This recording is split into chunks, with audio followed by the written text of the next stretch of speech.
To many, it is the greatest remaining area of primitive America in the lower 48 states.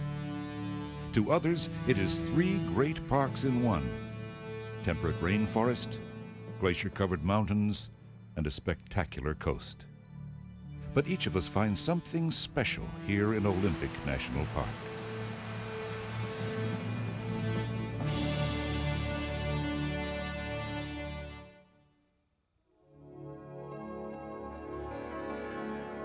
The towering Olympic Range with its 60-some glaciers is the heart of Olympic National Park. Today's spectacular mountains had their beginnings on the bottom of the Pacific Ocean. Some 12 million years ago, this great mass of basalt, shale, and sandstone rose from the ocean floor, creating a huge dome.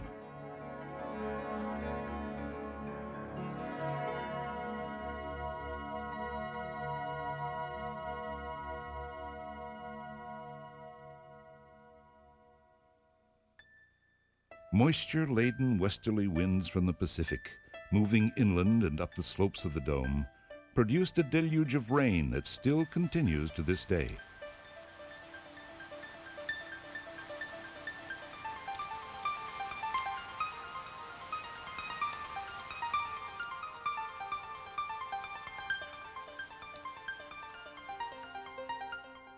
Countless streams formed, radiating outward in all directions from the center, carving and shaping the 4,000 square mile mass of the dome. Soon, erosion further sculpted the Olympics into the remarkable shapes and forms we find today.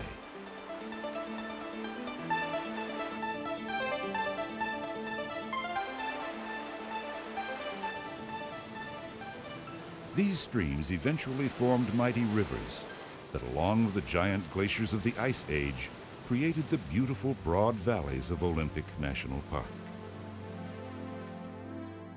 This precipitation also helped create vast coniferous forests, including temperate rainforests in the western portion of the park. The same forces of nature shaped the beautifully rugged shoreline of the Olympic Peninsula.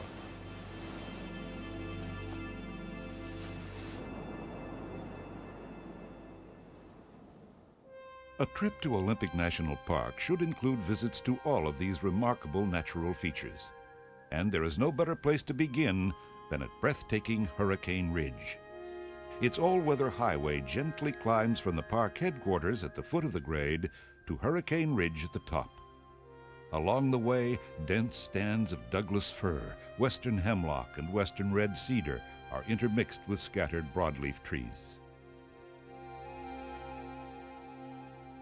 The Alpine Visitors Center at Hurricane Ridge provides public services and a sweeping view of the inner Olympic Mountains and their lofty glaciers.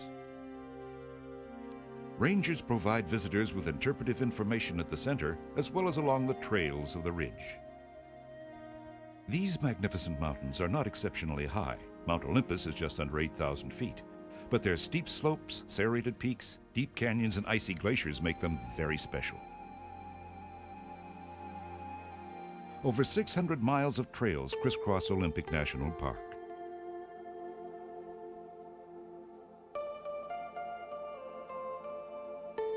The abundant wildlife that roams the meadows includes the Columbia black-tailed deer. In the subalpine meadows, only the hardiest of trees and shrubs survive. Subalpine fir, mountain hemlock, and Alaska cedar must weather the fury of bitter winter gales and driving snow. The subalpine fir in particular often bears a plush growth at its base called an alpine skirt. The skirt is formed where snow, up to 30 feet in depth, presses lower branches to the ground and protects them from damaging winter winds. In taking root, the skirts may also create new trees. The crushing pressure of the snow often twists and deforms the trees.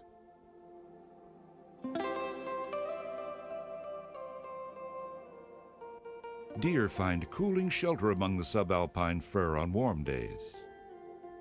A 1.5-mile scenic trail takes the visitor to the 5,757-foot summit of Hurricane Hill.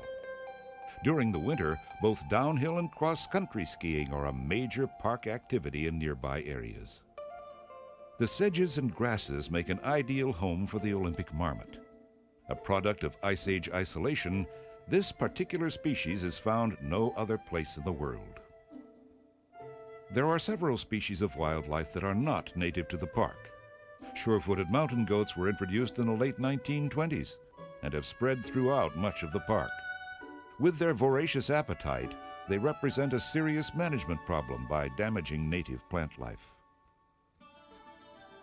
There are literally hundreds of species of wildflowers in the Olympics, and they are spread from the seashore to mountaintops.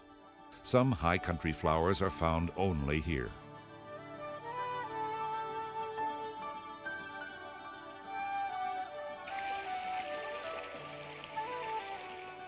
Exploring the park affords many hiking opportunities, some of which may require rudimentary climbing skills.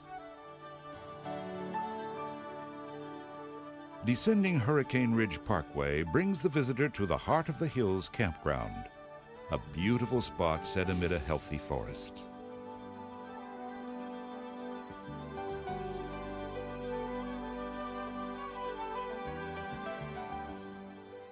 To the west, the Elwha River winds its way through the mountains toward the Strait of Juan de Fuca.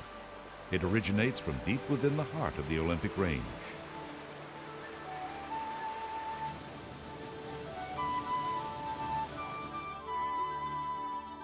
Sparkling lakes dot the region.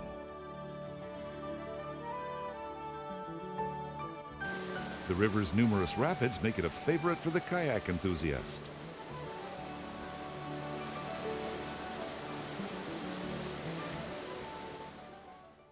Further to the west, Lake Crescent is one of the beautiful lakes of the world. It is hundreds of feet deep and so clear that many times you can see the bottom a considerable distance from shore. Located on the shores of the crystal blue lake, historic Lake Crescent Lodge offers a charming setting for visitors. The cool waters are a real challenge to the fishermen, as is often the case with lakes of this depth.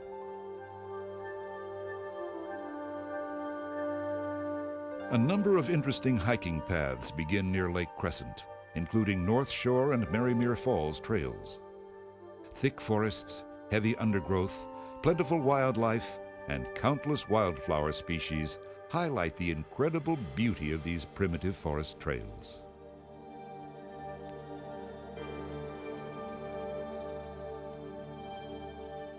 There's an abundance of trickling rivulets and roaring streams. It is easy to see why Lake Crescent is one of the most popular attractions within the park. Further west, the highway to Soleduck Hot Springs brings us to salmon cascades on the Soleduck River. A platform above the roaring cataract provides a spectacular view.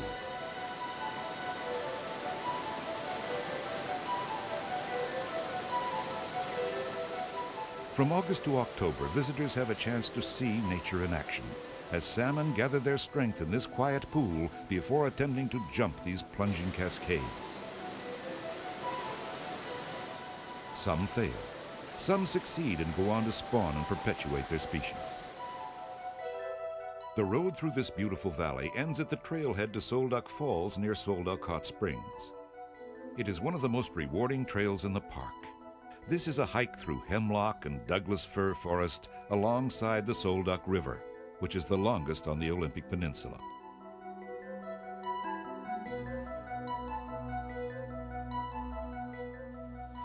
Constantly replenished by frequent rains and melting snow, the river makes a dramatic leap to create lovely Soleduck Falls.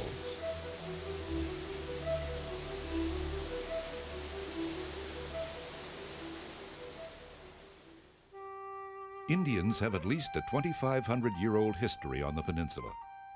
They continue the tradition of their forefathers by working with native materials, although some glass beads are now used in Indian artwork. One of the prime reasons that Olympic National Park was formed in 1938 was to protect the largest Roosevelt elk herd in the United States, some 5,000 strong. During the elk rut, which begins in September, bull elks violently thrash bushes and trees while staking out their territories. Each bull strives to round up and breed his own herd of cows. The sound of a 1,000-pound bull elk bugling is something that most never forget. Olympic National Park encompasses the greatest remaining temperate rainforests in the contiguous United States. They are the Hoh, Queets, and Quinault, all found in the western portions of the park. Here are found some of the largest trees in the world, with trunks measuring up to 12 to 15 feet in diameter and towering to 300 feet. The 50-mile-long Hoh River Valley has been created by glacial action and the river itself. This sometimes mighty stream returns to the sea some of the heaviest precipitation of snow and rain in the world, ranging up to 200 inches per year atop Mount Olympus.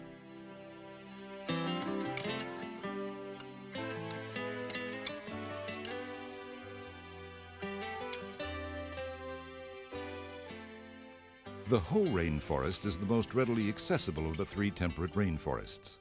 Several excellent trails traverse its great forests. Vast areas of mosses cover the forest. Lichen and mosses grow on tree trunks.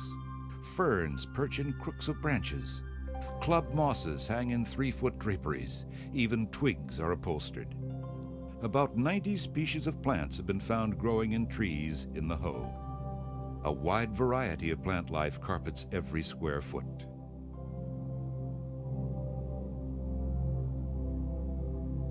Club moss does not hurt the trees.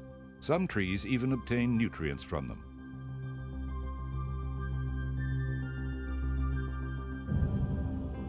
High densities of ferns, oxalis, wild berries, and vine maple compete intensely for growing space. On the forest floor, a multitude of life ebbs and flows in endless variety. The brightly colored giant banana slug even comes in more than one color.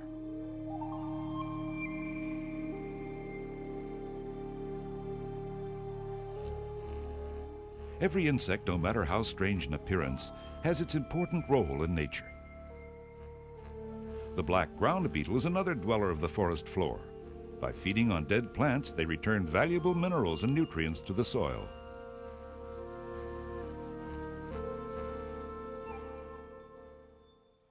The 3/4-mile-long Hall of Mosses is one of two dramatic trails. The water of Taft Creek beneath the footbridges is incredibly clear, fed by underground springs and seeps. You may explore this fascinating trail on your own, or join a ranger-led group that will explain the amazing forest in detail. Temperate rainforests are rare in the world. They're associated with heavy winter rainfall, mild temperatures, and summer fogs.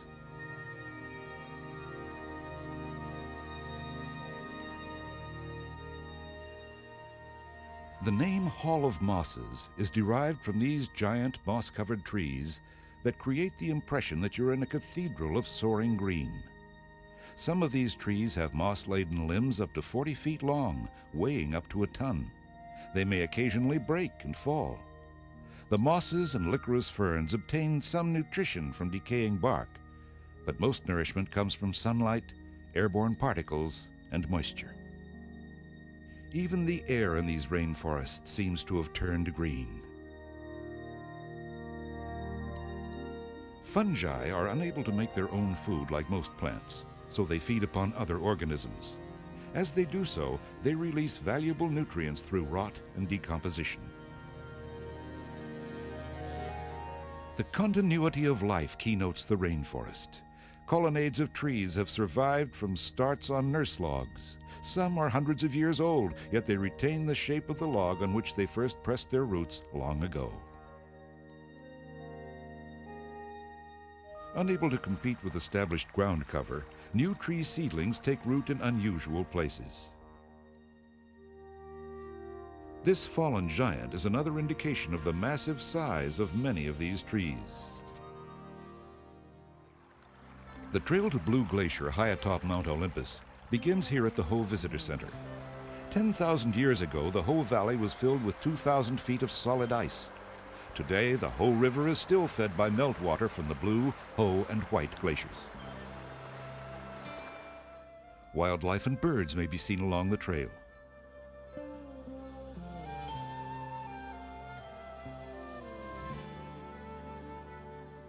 Thousands of streams and rivulets flow into the Hoh, and as a result, it is as untamed, wild, and dangerous today as it was thousands of years ago. But it is home to these playful little creatures, the river otters. Their streamlined bodies and webbed toes make them well adapted to aquatic life. Though otters are mainly fish eaters, they also feed on frogs and other small animals.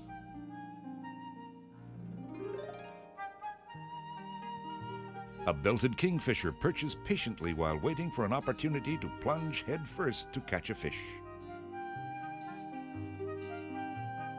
While a large and powerful pileated woodpecker hammers away, making a sound like a man chopping wood.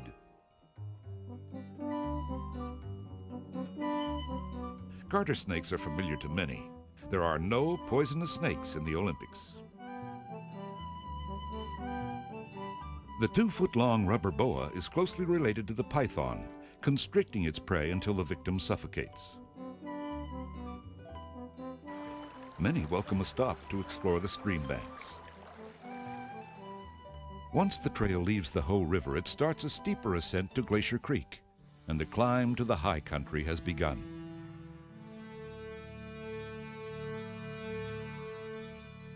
Those who would attempt to climb up Mount Olympus should have some training in climbing with ice axe and crimpons. Here, the 3 largest glaciers in the park, the Blue, the Hoh, and White, along with 5 others, radiate from a crown of 3 peaks. Their giant ice fields are as much as 1,000 feet deep. In some years, more snow falls during the winter than melts during the summer. Crevasses 100 or more feet deep form as the glaciers continue to flow down the steep slopes.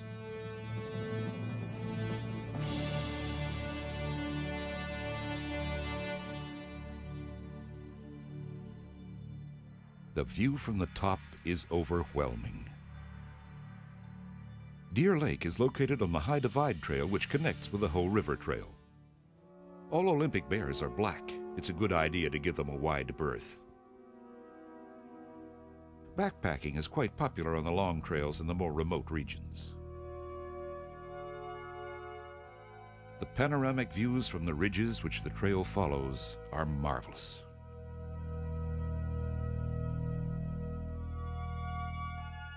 The glacier-scoured Seven Lakes Basin is a striking sight. A major challenge facing the National Park Service today is allowing visitors to enjoy these beautiful primitive areas while still preserving their resources for future generations. Fortunately, visitors are becoming increasingly conscientious about their protection.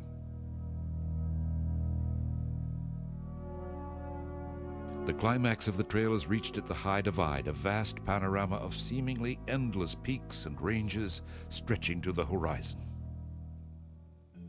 To the west lies the vastness of the Pacific Ocean and one of the most primitive coastlines in the United States. The Strait of Juan de Fuca, as well as Puget Sound, fill glacial troughs carved by immense ice flows. The shoreline here is quite scenic, with numerous inlets and small bays.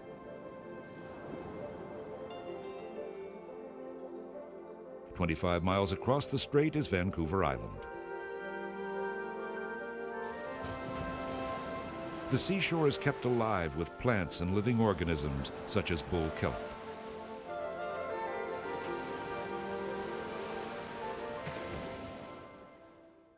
Lacking protective covering, hermit crabs crawl into empty snail shells.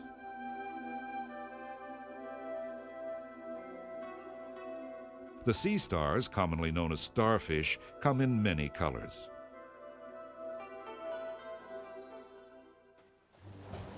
Although the sea is serene at times, storms can whip waves into a frenzy that can move huge boulders.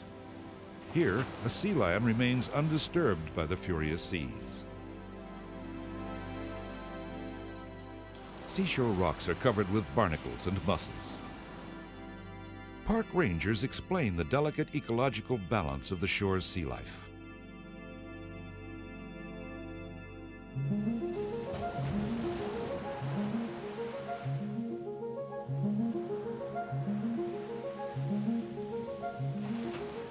Gooseneck barnacles have rubbery stalks.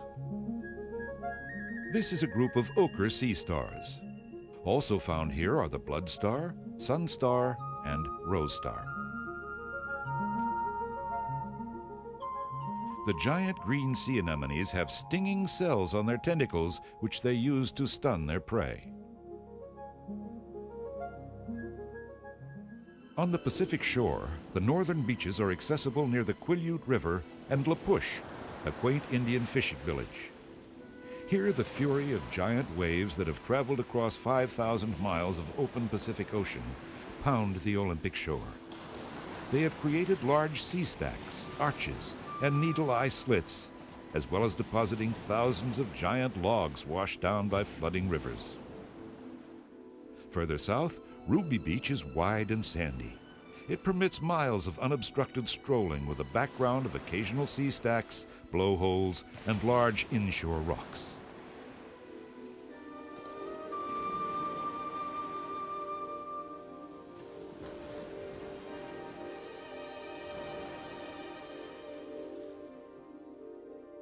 Kalaloch Beach has several excellent campgrounds and Kalaloch Lodge.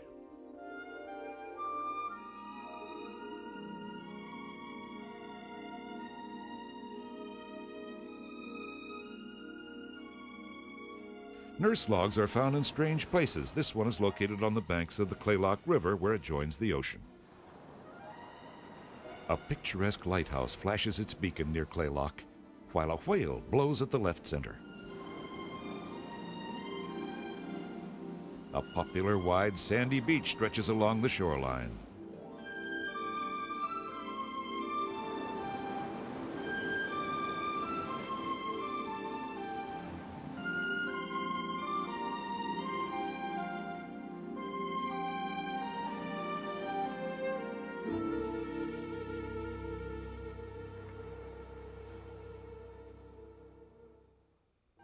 The less visited Quinault rainforest is reached by a highway that follows the Quinault River for about 12 miles. It passes through great stands of spruce, hemlock, and red cedar.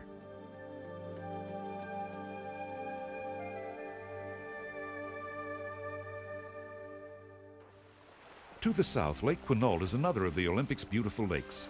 Located amid the third of the great rainforests at Quinault, it has an annual rainfall of about 140 inches. During the summer, the lake's placid water is a popular spot for various water activities.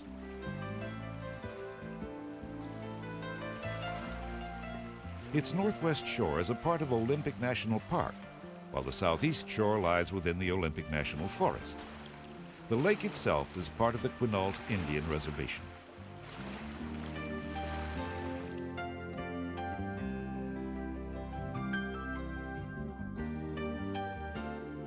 In the 1930s, historic Lake Quinault Lodge was a popular vacation spot for many of Hollywood's top stars seeking seclusion and the tranquility of nature. Its giant rain gauge measures rainfall by the feet rather than inches. Remember that rainfall averages about 12 feet per year here. Lake Quinault is 4 miles long by 2 miles wide. A 25-mile loop road provides excellent views of Quinault Lake, river, and rainforest, and gives the visitor an opportunity to see wildlife.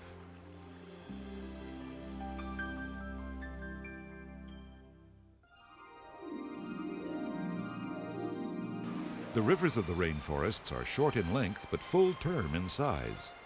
These large rivers can rise several feet overnight, and during winter floods, 200-foot trees can be yanked out by their roots and tumbled downstream like toothpicks.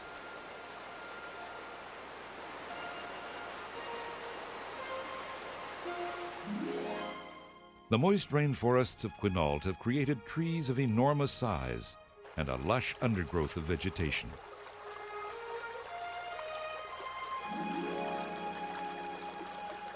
A number of fascinating trails parallel the shoreline while others extend deep into the rainforest. Here the sound of splashing water mixes with the chatter of birds and other small animals. The countless streams serve as important nurseries for small fish. Big leaf maple trees are draped with club moss and licorice ferns. A walk through these great forests is an experience not soon forgotten. The forest floor is alive with small creatures.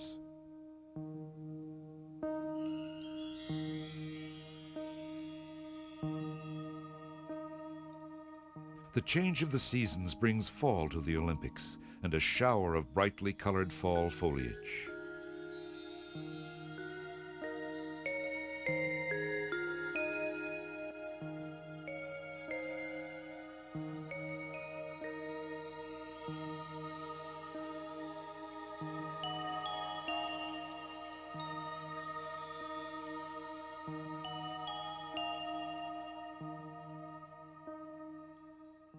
And soon the winds of fall bring low clouds filled with moisture from the Pacific.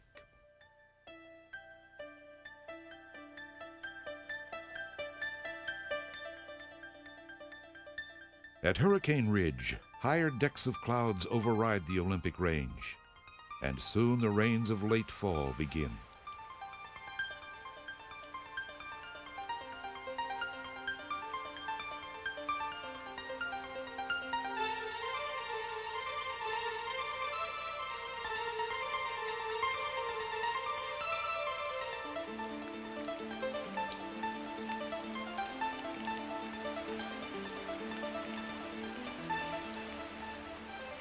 Finally, winter comes to the high country of Olympic National Park.